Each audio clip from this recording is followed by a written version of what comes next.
ਇੱਕ ਹੋਏਗਾ ਵਪਾਰੀ ਤੇ ਦੂਜਾ ਹੋਏਗਾ ਸ਼ਿਕਾਰੀ। ਜੀ ਹਰ ਸਿਰ ਦੇ ਉੱਤੇ ਇੱਕ ਸਵਾ ਸਿਰ ਮੌਜੂਦ ਏ। ਇਹਦੇ ਤੇ ਸਾਡੇ ਤੁਹਾਡੇ ਵੀਰ ਦਾ ਦਿਲ ਤੇ ਰਹਿ ਗਿਆ, ਲੇਕਿਨ ਦਿਲ ਦੇ ਨਾਲ ਨਾਲ ਜਿੱਦੂ ਅਗਲੇ ਨੂੰ ਮੁੱਲ ਪੁੱਛਿਆ ਤੇ ਫਿਰ ਤੁਹਾਡਾ ਵੀਰ ਵੀ ਰਹਿ ਗਿਆ। ਇੰਝ ਹੀ ਲੱਗਦਾ ਜਿੰਜ ਅੱਜ ਕੱਲ ਮੌਸਮ ਹੈ ਕਾਲੇ ਰਾਹ ਜਾਮ ਨੂੰ ਆਉਂਦਾ ਮੌਸਮ ਹੈ, ਉਹਦੇ ਵਾਂਗ ਦਾ ਕਾਲਾ ਰਾਹ ਪੱਠਾ ਸੀ। ਬਾਰੀ ਨਾਲ ਗੱਲ ਅਸੀਂ ਕੀਤੀ ਉਹਦੇ ਨਾਲ ਸੌਦੇ ਦੀ, ਤੇ ਜਨਾਬ ਪਹਿਲੇ ਤੇ ਉਹਨੇ ਦੰਦ ਚੈੱਕ ਕਰਾਏ ਦੋਂਦੀ।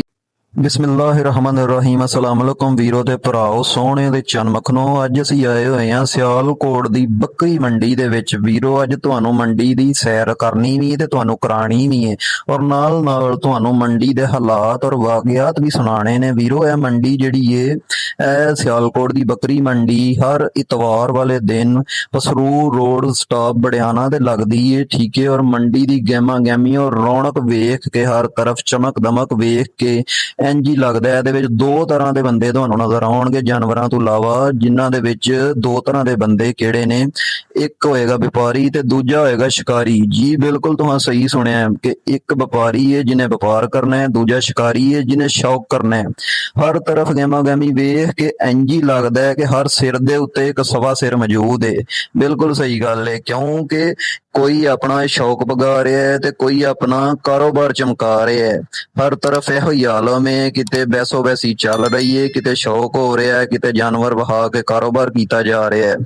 ਐਸੇ ਚੀਜ਼ ਦੇ ਮੱਦੇਨਜ਼ਰ ਰੱਖਦੇ ਹੋਏ ਮੈਂ ਕਿਹਾ ਸਾਡੇ ਭਰਾਵਾਂ ਨੂੰ ਅੱਜ ਸ਼ੌਕ ਕਰਾਈਏ। ਤੇ ਅਗਰ ਤੁਹਾਨੂੰ ਸਾਡੀ ਵੀਡੀਓ ਦਾ ਮਜ਼ਾ ਆ ਰਿਹਾ ਹੈ ਤੇ ਸਭ ਤੋਂ ਪਹਿਲੇ ਭਰਾਓ ਚੈਨਲ ਨੂੰ ਸਬਸਕ੍ਰਾਈਬ ਕਰ ਲਓ, ਤਾਂ ਕਿ ਭਰਾ ਦੀ ਵੀ ਹੌਸਲਾ ਅਫਜ਼ਾਈ ਹੋਈਏ। ਉਹਦੇ ਤੋਂ ਬਾਅਦ ਤੁਹਾਨੂੰ ਸ਼ੌਕ ਕਰਾਣੇ ਆ। ਸਭ ਤੋਂ ਪਹਿਲੇ ਇਸ ਬੱਕਰੇ ਦਾ ਬਰੀਡਰ ਬੱਕਰਾ ਬੜਾ ਕਮਾਲ ਦਾ ਅੱਜ ਮੰਡੀ ਦੇ ਵਿੱਚ ਆਇਆ ਹੋਇਆ ਹੈ। ਬੱਕਰੇ ਦੀ ਹਾਈਟ ਲੈਂਥ ਚੈੱਕ ਕਰੋ ਜਨਾਬ, ਬੜਾ ਕਮਾਲ ਦਾ ਇਹ ਜਨਾਬ। 3 ਕਰਾਸ ਨੇ ਇਹਦੇ ਵਿੱਚ, ਮੱਖੀ ਚੀਨਾ, ਨਾਗਰਾ ਔਰ ਬੀਤਲ, ਤਿੰਨਾਂ ਦਾ ਕਰਾਸ ਬੱਕਰਾ ਹੈ। ਬੜਾ ਹੀ ਕਮਾਲ ਦਾ ਟਾਪ ਕੁਆਲਿਟੀ ਦਾ ਬੱਕਰਾ ਹੈ ਜਨਾਬ, ਔਰ ਸ਼ਾਨਦਾਰ ਰਿਜ਼ਲਟ ਵਾਲਾ ਬੱਕਰਾ ਹੈ।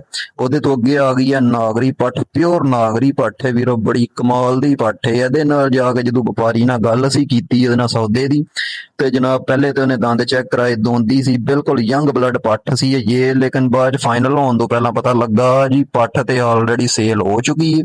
ਫਿਰ ਅਸੀਂ ਜਨਾਬ ਉੱਥੋਂ ਜਦੋਂ ਸਾਨੂੰ ਇਸ ਚੀਜ਼ ਦਾ ਪਤਾ ਲੱਗਾ ਕਿ ਪੱਠ ਸੇਲ ਹੋ ਗਈ ਹੈ, ਪੱਠ ਬੜੀ ਕਮਾਲ ਦੀ, ਛੱਡ ਕੇ ਆਉਣ ਤੇ ਦਿਲ ਨਹੀਂ ਕਰਦਾ, ਲੇਕਿਨ ਖੈਰ ਫਿਰ ਛੱਡਣੀ ਪੈ ਗਈ ਕਿਉਂਕਿ ਗੁਜ਼ਾਰੀ ਗੱਲ ਸੇਲ ਹੋ ਗਈ। ਫਿਰ ਅੱਗੇ ਅਸੀਂ ਤੁਰੇ ਤੇ ਅੱਗੇ ਜਨਾਬ ਨਜ਼ਰ ਆਏ ਨੇ ਸਾਨੂੰ ਜੋੜੀ ਮੱਖੀ ਚੀਨੀ ਦੀ ਕਮਾਲ ਦੀਆਂ ਪੱਠਾਂ ਨੇ ਜਨਾਬ, ਔਰ ਟਾਪ ਕੁਆਲਿਟੀ ਦੀਆਂ ਪੱਠਾਂ ਨੇ। ਲੇਕਿਨ ਜਦੋਂ ਇਹਨਾਂ ਦੇ ਰੇਟ ਸੁਣੋ ਤੇ ਰੇਟ ਸੁਣ ਕੇ ਬੰਦੇ ਦਾ ਕਲੇਜਾ ਹਾਏ ਹਾਏ ਕਰਦਾ ਹੈ ਜੀ। ਬਿਲਕੁਲ ਸਹੀ ਗੱਲ ਹੈ। ਇਹਦੇ ਨਾਲ ਹੀ ਅੱਗੇ ਜਨਾਬ ਪੱਠਾ ਆਇਆ ਬੜਾ ਬਰੀਡਰ ਲੈਵਲ ਦਾ ਜਨਾਬ, ਪਿਓਰ ਕਾਲਾ ਰਾਹ ਬੀਤਲ। ਇੰਝ ਹੀ ਲੱਗਦਾ ਜਿੰਜ ਅੱਜ ਕੱਲ ਮੌਸਮ ਹੈ ਕਾਲੇ ਰਾਹ ਜਾਮ ਨੂੰ ਆਉਂਦਾ ਮੌਸਮ ਹੈ, ਉਹਦੇ ਵਾਂਗ ਦਾ ਕਾਲਾ ਰਾਹ ਪੱਠਾ ਸੀ ਜਨਾਬ। ਉੱਥੋਂ ਤੁਰਦੇ ਤੁਰਦੇ ਅੱਗੇ ਸਾਨੂੰ ਇਹ ਇੱਕ ਬੱਕਰੀ ਪਸੰਦ ਆਈ ਸੀ ਜਨਾਬ, ਬੜੀ ਕਮਾਲ ਦੀ ਬੱਕਰੀ ਹੈ, ਮੱਖੀ ਚੀਨੀ ਡੱਬੀ ਬੱਕਰੀ ਸੀ, ਮਗਰ ਇਹਦੇ ਦੋ ਪੱਠਾਂ ਨੇ, ਬੜੀਆਂ ਹੀ ਕਮਾਲ ਦੀਆਂ ਪੱਠਾਂ ਸਨ। ਇਹਦੇ ਤੇ ਸਾਡੇ ਤੁਹਾਡੇ ਵੀਰ ਦਾ ਦਿਲ ਤੇ ਰਹਿ ਗਿਆ, ਲੇਕਿਨ ਦਿਲ ਦੇ ਨਾਲ ਨਾਲ ਜਿੱਦੂ ਅਗਲੇ ਨੂੰ ਮੁੱਲ ਪੁੱਛਿਆ ਤੇ ਫਿਰ ਤੁਹਾਡਾ ਵੀਰ ਵੀ ਰਹਿ ਗਿਆ, ਕਿਉਂਕਿ ਉਹਨੇ ਮੁੱਲ ਸੁਣਾਇਆ ਮੈਂ ਇੰਜ ਦਾ ਕਮਾਲ ਦਾ ਕਿ ਪੁੱਛੋ ਹੀ ਕੁਛ ਨਾ। ਲੇਕਿਨ ਮੁੱਲ ਦੱਸਣ ਤੋਂ ਪਹਿਲਾਂ ਤੁਹਾਨੂੰ ਸ਼ੌਕ ਕਰਾਨੇ ਆ। ਸਭ ਤੋਂ ਪਹਿਲੇ ਤੇ ਜਦੋਂ ਅਸਾਂ ਹਵਾਨਾ ਉਹਦਾ ਚੈੱਕ ਕਰਾਇਆ, ਮੈਂ ਕਿਹਾ ਭਰਾਵਾ ਜ਼ਰਾ ਲਾਹ ਜ਼ਰਾ ਬੋਗੇ ਦੀ, ਤਾਂ ਕਿ ਅਸੀਂ ਸ਼ੌਕ ਤੇ ਕਰੀਏ, ਨਾਲ ਆਪਣੇ ਵੀਰਾਂ ਨੂੰ ਸ਼ੌਕ ਤੇ ਕਰਾਈਏ ਨਾ, ਜ਼ਰਾ ਪਤਾ ਤੇ ਲੱਗੇ ਕੋਈ ਚੀਜ਼ ਹੈ ਵੀ ਹੈ ਤੇਰੇ ਕੋਲ ਕਿ ਨਹੀਂ। ਠੀਕ ਹੈ, ਬੱਕਰੀ ਕਮਾਲ ਦੀ ਸੀ, ਹਵਾਨਾ ਜ਼ਰਾ ਉਹਦਾ ਮੱਠਾ ਸੀ, ਐਡਾ ਹਾਈ ਫਾਈ ਨਹੀਂ ਸੀ ਉਹ। ਮੇਰੇ ਖਿਆਲ ਨਾਲ ਹੈ ਕਿ ਪਹਿਲਨ ਪਾਠੇ ਦੀ ਵਜ੍ਹਾ ਤੋਂ ਪ੍ਰੋਪਰ ਤਿਆਰੀ ਨਹੀਂ ਬਹਾਨੇ ਦੀ ਹੋਈ। ਸਾਰੇ ਭਰਾ ਜ਼ਰਾ ਆਪਣਾ ਤਜਰਬਾ ਸ਼ੇਅਰ ਕਰੋ ਹਾਂ, ਕਿਆ ਵਾਕਈ ਸਹੀ ਗੱਲ ਹੈ ਪ੍ਰੋਪਰ ਤਿਆਰੀ ਨਹੀਂ ਹੋਈ ਪੱਠ ਦੀ, ਕੀ ਚੱਕਰ ਹੈ, ਕਿ ਇਹਦਾ ਬਹਾਨਾ ਐਡਾ ਵੱਡਾ ਕਿਉਂ ਨਹੀਂ ਬਣਿਆ। ਉਸ ਤੋਂ ਬਾਅਦ ਆਉਂਦੇ ਆ ਹੁਣ ਰੇਟ। ਜਦੋਂ ਉਹਨੂੰ ਮੈਂ ਰੇਟ ਪੁੱਛਿਆ, ਮੈਂ ਕਿਹਾ ਯਾਰ ਇਹਦਾ ਰੇਟ ਤੇ ਦੱਸ। ਉਹਨੇ ਜਨਾਬ ਰੇਟ ਦੱਸਿਆ, ਕਹਿੰਦਾ 1,80,000। ਮੈਂ ਤੇ ਉੱਥੇ ਹੀ ਫਿਰ ਵੇਖਿਆ, ਮੈਂ ਬੱਕਰੀ ਤੇ ਮੈਂ ਰਹਿ ਗਿਆ ਪਰ ਲੈਣੋਂ ਹੀ ਰਹਿ ਗਿਆ, ਕਿਉਂਕਿ ਡਾਊਨ ਹੋਇਆ ਹੀ ਨਹੀਂ। ਫਿਰ ਤੁਰਦੇ ਤੁਰਦੇ ਦੂਜੀਆਂ ਨਜ਼ਰ ਮਾਰੀ, ਇੱਕ ਨਾਲ ਉਹ ਜਨਾਬ ਡੱਬੀ ਸੀ ਵੱਜੀ ਹੋਈ, ਔਰ ਇੱਕ ਨਾਲ ਉਹ ਬੀਤਲ ਦੀ ਸੀ, ਜਿਹੜੀ ਜਨਾਬ ਦੂਸਰੀ ਡੱਬੀ ਸੀ। ਇਹ ਬੀਤਲ ਡੱਬੀ ਏਦਾਂ ਵੀ ਕਮਾਲ ਦੀ ਹੈ, ਬੁੱਢੀ ਬੱਕਰੀ ਹੈ, ਇਹਨੂੰ ਤਕਰੀਬਨ ਮੇਰੇ ਖਿਆਲ ਨਾਲ 8 ਦੰਦ ਬੱਕਰੀ ਸੀ ਹੈ। ਲੇਕਿਨ ਸਾਡਾ ਦਿਲ ਉਹਦੇ ਤੇ ਆਇਆ ਹੋਇਆ ਸੀ, ਅਸੀਂ ਬਾਰ-ਬਾਰ ਉਧਰ ਹੀ ਤੱਕਨੇ ਸਾਂ।